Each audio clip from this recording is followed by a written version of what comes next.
What's up everybody, Julian here with your second episode of the Daily Snow Report. Today we're going to be going into the difference between the Epic Pass and the Ikon Pass. I'm going to be getting one this winter, doing a little research, figured I'd share it with everybody. Let me know what your thoughts are in the comments below, but let's dive right into it. Epic Pass versus Ikon.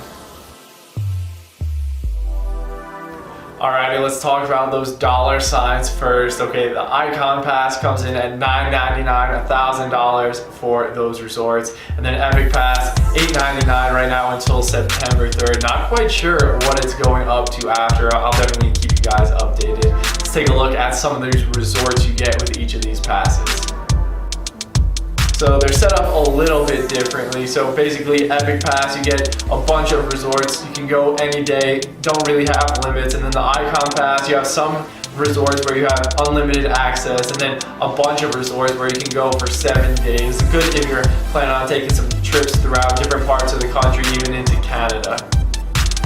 Alright, let's start out on the West Coast first. For the Ikon Pass, California, we do have Mammoth, Big Bear, and Squaw Alpine. June Mountain's also thrown in there. Pretty stacked lineup. For the Epic Pass, we have Heavenly, Kirkwood, and North Star out in California. And then moving up to the Pacific Northwest, not too much on the Ikon Pass in terms of all-inclusive access.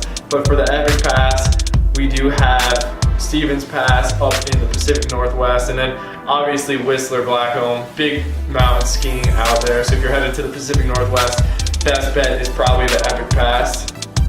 Let's take a look inland now. So we move on to Utah. Park City's the only one for unlimited access in both. It's in the Epic Pass. Not too much for the Ikon in Utah for unlimited access, but you do have 7 days at Alta and Snowbird, so that's a pretty big plus there. You also get 7 days at Deer Valley. As we move inland a little bit farther, let's take a look at those Colorado resorts. We're going to see a tough decision here between the two passes. Both have a lot of Colorado resorts. Obviously the Epic Pass is going to have all the Vail resorts, and then Ikon has a lot of the others. So let's take a look at some of those choices. The Ikon has Steamboat, Winter Park, we're going to have Copper on there, and Eldor if you want to do some of those front range skiing. Again, if you can get out there in the afternoon coming from Denver or Boulder, that might be worth it just to get your money's worth doing some afternoon weekday skiing. And then you also get 7 days at Aspen. As we look at the Epic Pass, it's going to be those big resorts, Vail, Breck, Beaver Creek. We also have A Basin in there and Keystone as well. So pretty stacked lineup on both passes for Colorado. You really can't go wrong. But again, it's up to you. If you know you're going to be skiing out one of them more consistently, definitely stick with that pass. But again, it's a tough call for Colorado.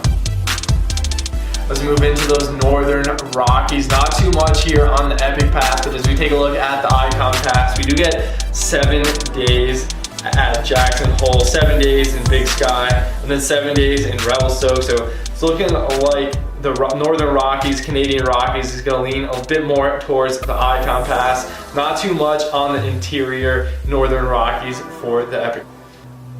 Alrighty, in the Midwest, I know people don't think you guys have mountains, but there is a couple options here on the Epic Pass. Not too much on the Ikon. We have Wilmot, which is in Wisconsin, Mount Brighton in Michigan, and then Afton Alps, which is in Minnesota. So definitely Epic Pass if you're going to be in the Midwest and then planning on taking a trip out here in the West. So definitely stick with the Epic Pass if your home base is in the Midwest.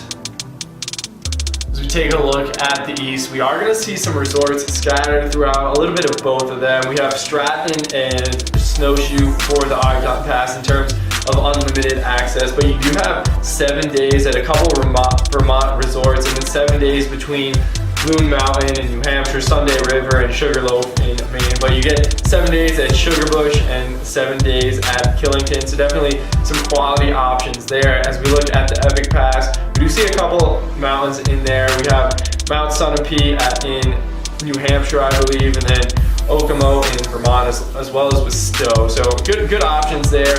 I would probably lean toward the Ikon Pass, a little bit bigger mountain skiing, and then a couple more options there. But again, can't go wrong with either one of them. Depending on if you plan on taking any trips to a specific resort that you see on one of these, I would probably lean towards that one. So one last look at the Epic Pass. It does come with a couple of small bonuses. We got 7 days at Telluride, 5 days you can spend throughout a couple of resorts in Japan, and then if you're going across the pond, you have access to 30 resorts over in Europe. So international travel, I would probably lean toward the Epic Pass. Not too much besides Canada for the Ikon.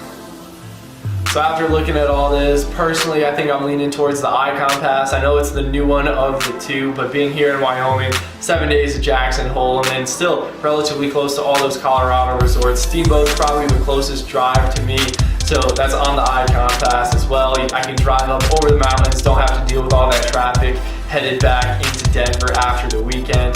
But again, still in the process of deciding. If you have any other thoughts or if I got anything wrong, definitely let me know, and let me know what you decide.